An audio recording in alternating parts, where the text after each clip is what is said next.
Good evening friends, कैसे हैं आप सभी के सभी। आई होप सभी हेल्दी हैं, कंसिस्टेंटली प्रिपेयर कर रहे हैं। तो बच्चे जो आरआरबी क्लर्क मेंस को टारगेट कर रहे हैं उनके लिए एक छोटा सा वीडियो है।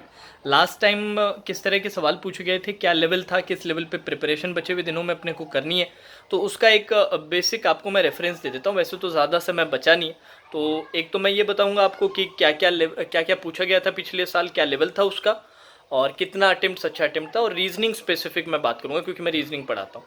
साथ ही साथ आपको कुछ सजेशन भी दूंगा अपने जो प्लेटफॉर्म है उससे, कि वहाँ से आप क्या परचेज कर सकते हो जो आपको हेल्पफुल रहेगा, सिर्फ आरआरबी क्लर्क मेंस के लिए नहीं, आने वाले एग्जाम्स के लिए भी। तो सबसे पहले ये बात कर लेते हैं कि पिछले साल क्या क्या पूछा गया था। पिछले साल रीजनिंग का पेपर कुछ भी खास नहीं था, और हर साल रीजनिंग का पेपर कुछ खास नहीं रहता। क्या क्या था, बारी बारी से बात करते हैं। 5 पजल सिटिंग अरेंजमेंट आपसे पूछी गई थी, जिसमें आपका एक वीक बेस्ड पजल था। वीक बेस्ड पजल का मतलब मंडे ट्यूसडे वेडनेसडे जो डेज दिए होते हैं, 6 दिन दिए हुए थे, 7 भी नहीं दे रखे थे। 6 दिन थे, 6 लोग थे, और साथ में सिटी का वेरिएबल था। 3-1 मिनट में आराम से ये पजल बन रहा था, कोई प्रॉब्लम नहीं आ रही थी। ठीक है, 3 मिनट्स में आराम से आप बना पा रहे थे। अब इस पे जो 5 क्वेश्चंस पूछे हुए थे ना, वो थोड़ा सा टाइम ले रहे थे। जैसे कि अपने देखते हैं ना, आजकल काफ़ी कॉमन हो गया है कि सर सवाल तो इतना खास नहीं होता, अरेंजमेंट बनाना इतना मुश्किल नहीं होता, पर उस पर जो सवाल है वो डायरेक्ट नहीं पूछे जाते, थोड़ा घुमा के पूछे जाते हैं, थोड़ा सा टाइम लेते हैं। ऑप्शंस थोड़े से ऐसे होते हैं जिसमें थोड़ा ध्यान देना पड़ता है, तो उसी तरह का था। तो आंसर करने में थोड़ा सा टाइम लग रहा था। देन पैरेलल रो का था, जिसमें टोटल 14 पर्सन्स को बिठाना था। 7 आपकी ऊपर वाली रो में, 7 नीचे वाली रो में, और मेंशन्ड था कि भाई ऊपर वाली में कितने कौन कौन है, नीचे वाली में कौन कौन है, कोई वेरिएबल नहीं।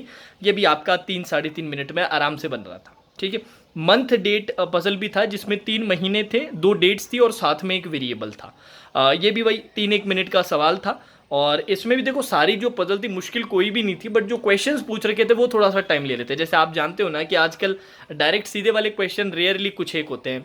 जैसे 5 सवाल पूछ रहे हैं, 5 में से 3 सवाल तो ऐसे होते हैं जिसमें अजीब अजीब ऑप्शंस, मतलब अजीब तो नहीं बट थोड़ा सा टाइम टेकिंग, डायरेक्ट ऑप्शंस नहीं होते, इनडायरेक्ट ऑप्शंस होते हैं। ठीक है, तो मंथ डेट था 3 महीने, 2 डेट, और साथ में एक वेरिएबल। देन आपका डेजिग्नेशन बेस था, जिसमें 11 पोस्ट दे रखी थी, और कोई वेरिएबल नहीं था, तो उसे आपको जमाना था। ये भी कुछ नहीं, 2 केस में आराम से बन रहा था। देन सबसे इजी था आपका सिंगल लीनियर रो का, जिसमें 10 लोगों को बिठाना था, ऑल वर फेसिंग नॉर्थ, कोई वेरिएबल नहीं, एकदम प्री लेवल था। ये तो 2.5-1 मिनट में, 2 से 2.5 मिनट में आराम से बन रहा था, इसमें कोई प्रॉब्लम नहीं हुई। तो ये अपने 5 आपके पजल थे। इसमें एक आध पजल आई थिंक 6 क्वेश्चंस वाला भी था, जिसमें 5 से ज़्यादा क्वेश्चन थे। सिलॉग्स में आपके 4 स्टेटमेंट्स दे रखे थे, और जो कंक्लूजन्स थे वो ऑप्शन में दे रखे थे, जैसे दिए जाते हैं ना अपने कि 4 स्टेटमेंट दे दिए और ABCDE करके ऑप्शंस दे दिए। ए में आपके 2 कंक्लूजन दे दिए, बी में आपके 2 या 3 कंक्लूजन दे दिए, सी में, तो इनमें से कौन सा ट्रू है वो आपको मार्क करना था।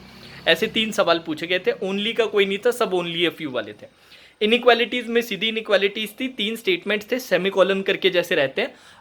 हर स्टेटमेंट में आपके 3 से 4 एलिमेंट्स थे, और नीचे 3 कंक्लूजन्स पूछ रखे थे, और ऑप्शंस में आपका first and second true, all are true, second and third true, इस तरह से इधर इस तरह से पूछे गए थे। 3 सवाल थे यहाँ से। ब्लड रिलेशन की बहुत ही सिंपल सी 2 लाइन की आपकी शॉर्ट फैमिली ट्री वाली थी, 2 क्वेश्चंस थे, बड़े आराम से बन रहे थे। डायरेक्शन का आपका पैराग्राफ बेस्ड दे रखा था।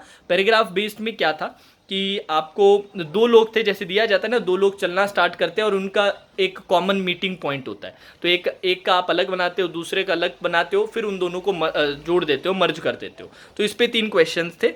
देन आपकी इनपुट आउटपुट का एक सेट पूछा गया था।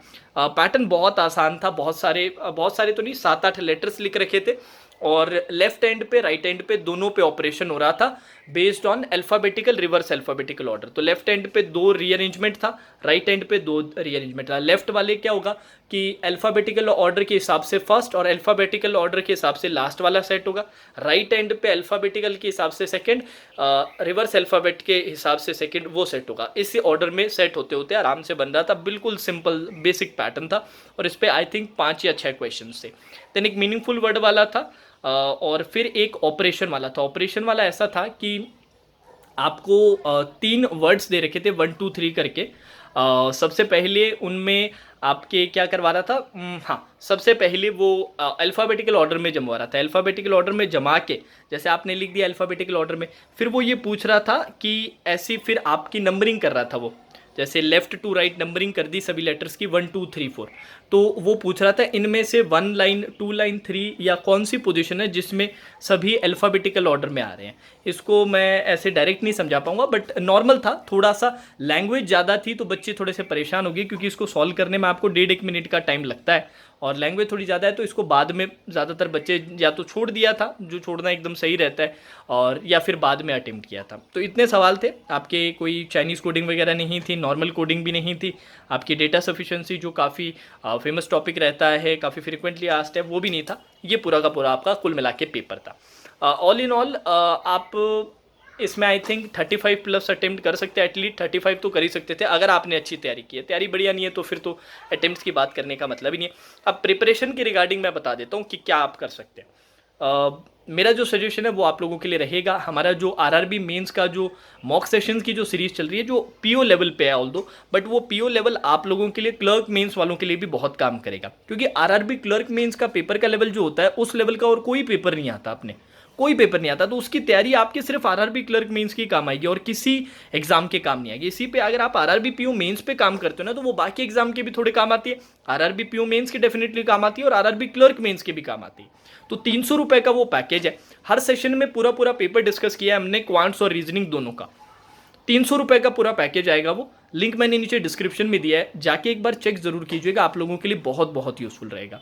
साथ ही साथ आरआरबी क्लर्क मेंस का memory based paper, free memory based paper का लिंक नीचे मैं डिस्क्रिप्शन में डाल रहा हूँ, गाइडली की तरफ से है, उसे डाउनलोड करके कंप्लीट करके जरूर जाना, जाने से पहले, एग्जाम देने से पहले, ठीक है। तो ये 2 सजेशंस है, ये पूरा पूरा पेपर का एनालिसिस है पिछले बार का, जिससे आपको एक बेसिक आइडिया लगे कि क्या क्या पूछा गया था, ठीक है। Now that's all for today session, take care.